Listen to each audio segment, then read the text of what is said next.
Hello दोस्तों, मैं doctor रश्मि त्रिपाठी आपका अपने चैनल लॉ फाइटर्स अकेडमी में स्वागत करती हूं। दोस्तों, आज के सेशन में जो मैं केस लेके आई हूं वो दिल्ली हाई कोर्ट का लेटेस्ट केस है और आज की केस के माध्यम से हम लोग यह समझने वाले हैं कि क्या किसी महिला के पति ने अपने पत्नी को रहते हुए किसी और औरत के साथ संबंध बनाता है और अपनी पत्नी के अलावा उसके साथ रिश्ता रखता है, तो क्या यह घरेलू हिंसा के अंतर्गत आएगा या नहीं आएगा। आज के जो है केस का मुद्दा यही है। तो चलिए हम लोग अपना सेशन स्टार्ट करते हैं और विस्तार से जानते हैं कि दिल्ली हाई कोर्ट ने अपने जजमेंट में क्या कहा। क्या जो है अगर कोई पति इस तरह की हरकत करता है तो यह घरेलू हिंसा के अंतर्गत आएगा या नहीं आएगा। जैसा कि जो केस के फैक्ट रहते हैं कुछ यूँ रहते हैं कि एक महिला ने अपने पति से जब शादी किया तो शादी के बाद मतलब दोनों की पति पत्नी की शादी हुई थी, तो शादी के कुछ सालों बाद इवन शादी से उनके 2 बच्चे भी थे। उस शादी के बाद इनके पति ने क्या किया कि कुछ दिनों बाद एक महिला को अपने घर ले आए और घर ले आके अपने माता पिता से मिलवाया और बताया कि हम इसको पसंद करते हैं, और फिर उसको लेके चला गया और फिर से वो उसी के साथ रहने लगा और अपने जो है माता पिता के यहाँ भी मतलब माता पिता के पास भी नहीं आता था, वो उसी महिला के साथ रहने लगा और उससे उसको एक बच्ची भी हो गई। तो यह सब जो है उसकी पत्नी ने जब देखा तो उसकी पत्नी ने अपना जो है ससुराल छोड़ दिया और अपने मायके में जाके रहने लगी अपने बच्चों के साथ और अपनी पत्नी के ऊपर घरेलू हिंसा और शारीरिक प्रताड़ना वगैरह घरेलू हिंसा का केस किया और भरण पोषण की मांग की। जैसा कि जब यह मैटर फैमिली कोर्ट में जाता है तो फैमिली कोर्ट ने सारे तथ्यों सबूतों सब कुछ को देखने के बाद यह जजमेंट दिया कि मानसिक यातना के कारण महिला को जो भी नुकसान हुआ उसके भरपाई के लिए पति को 5 लाख देने पड़ेंगे और उसके साथ ही साथ मुआवजे के रूप में 3 लाख रुपए और देने पड़ेंगे तथा केस वगैरह जो चल रहा था उसके खर्चे के लिए 30,000 मंथली भरण पोषण भी और बच्चों की देखभाल के लिए 30,000 मंथली भरण पोषण भी इनके पति को देना पड़ेगा। देखिए, फैमिली कोर्ट ने अपना ऐसा जजमेंट दिया तो इनके पति को फैमिली कोर्ट का जजमेंट समझ नहीं आया, तो यह अपनी याचिका लेकर के दिल्ली हाई कोर्ट में जाते हैं और इनका ये क्या कहना रहता है, इनका ये कहना रहता है, इन्होंने यह तर्क दिया कि जो इनकी पत्नी ने यह सब बातें बता करके इनके ऊपर घरेलू हिंसा का केस किया है, घरेलू प्रताड़ना का केस किया है, वह केस ही नहीं बनता है। तो चलिए अब हम लोग देखते हैं कि दिल्ली हाई कोर्ट में कौन से जज बैठे थे जो इस केस की सुनवाई कर रहे थे और उन्होंने अपने जजमेंट में क्या क्या बातें कही, इनकी याचिका को स्वीकार किया या नहीं किया, क्या हुआ, हम लोग आगे जानते हैं। जैसा कि दिल्ली हाई कोर्ट में इस केस की सुनवाई न्यायमूर्ति सुब्रमण्यम प्रसाद की एकल पीठ कर रही थी, जब उन्होंने सारी बातों को जाना और समझा और उन्होंने फैमिली कोर्ट के जजमेंट को भी जाना, तब चलिए हम लोग देखते हैं कि उन्होंने क्या कहा। कोई भी महिला यह बर्दाश्त नहीं कर सकती कि उसका पति किसी दूसरी महिला के साथ रह रहा है। देखिए, यहाँ पे दिल्ली हाई कोर्ट ने क्या कहा, दिल्ली हाई कोर्ट ने कहा कि कोई भी महिला यह बर्दाश्त नहीं कर सकती कि उसका पति किसी अन्य महिला के साथ रहे और उससे उसका एक बच्चा भी हो जाए। यानी यहाँ कोर्ट ने कहा कि यह कौन सी महिला ऐसा बर्दाश्त करेगी कि उसका पति किसी अन्य महिला के साथ रिश्ता रखे और उससे एक बच्चा भी हो जाए।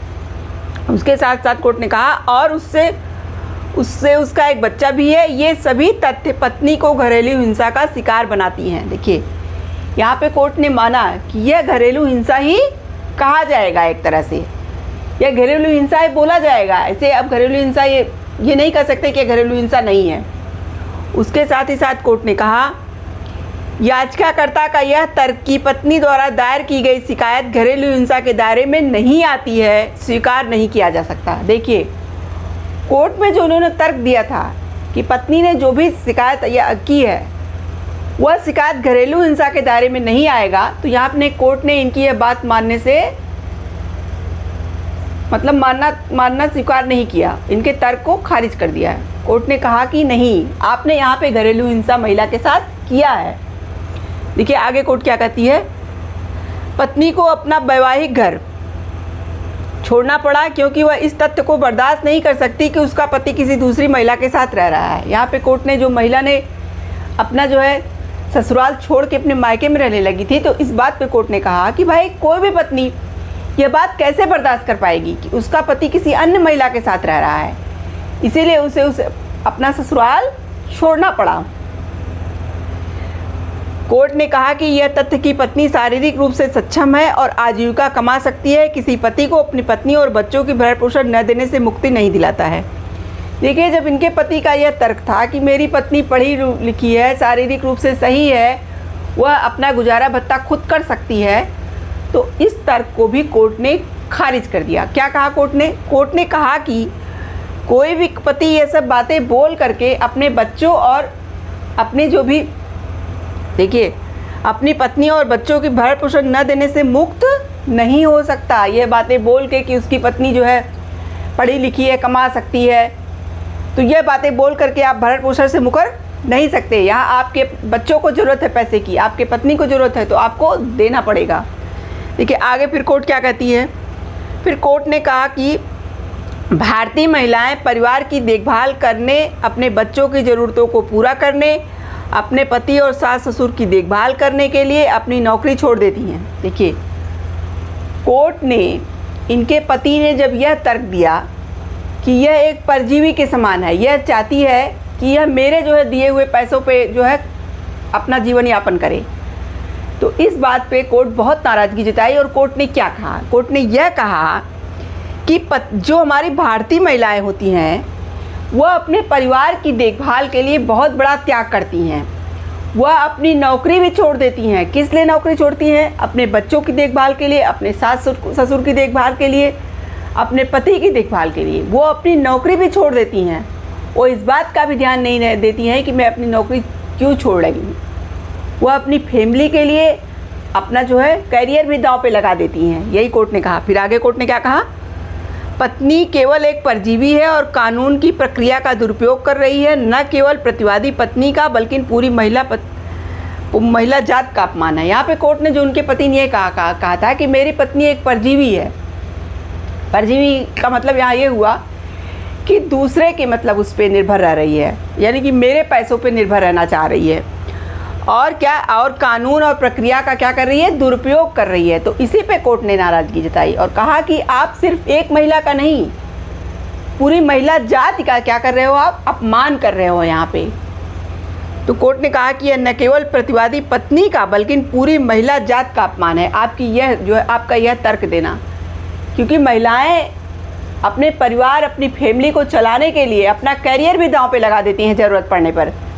तो आप अगर यह बात बोलोगे कि यह एक परजीवी की तरह है और ख़ुद से कमा खा सकती है लेकिन फिर भी मेरे ऊपर निर्भर है, तो यह पूरी महिला जात का अपमान होगा। सिर्फ आपकी पत्नी का ही नहीं, पूरी महिला जात का यहाँ पे अपमान हो रहा है। तो यह सब बातें देखिए यहाँ पे कोर्ट ने इनको फटकार लगाते हुए कही और इनकी जो याचिका थी उसको खारिज कर दिया था कोर्ट ने। देखिए 30,000 मासिक भरण पोषण और जो भी फैमिली कोर्ट ने जजमेंट दिया था उसको बरकरार रखा और इनकी याचिका को खारिज कर दिया और ये कहा कि यह घरेलू हिंसा के दायरे में यह बातें आती हैं। तो ये था दिल्ली हाई कोर्ट का पूरा जजमेंट। देखिए आज के जजमेंट से हम लोग क्या बातें समझे?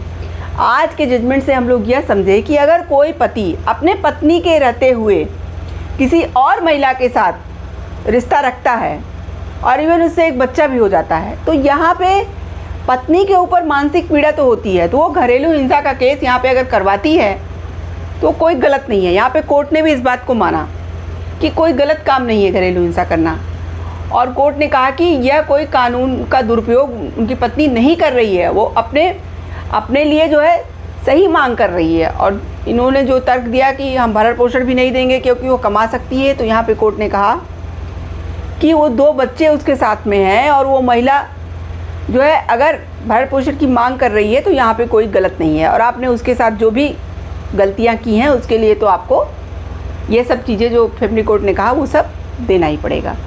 तो ये था आज का पूरा केस। तो आशा करते हैं कि आज का केस आपको पसंद आया होगा। आप मेरे चैनल को लाइक कीजिए, सब्सक्राइब कीजिए, शेयर कीजिए, बेल आइकन को दबाइए, जिससे ऐसे ही नए नए केसेस और जानकारी उसमें आपको अवगत कराती रहूँ। तो थैंक यू वेरी मच।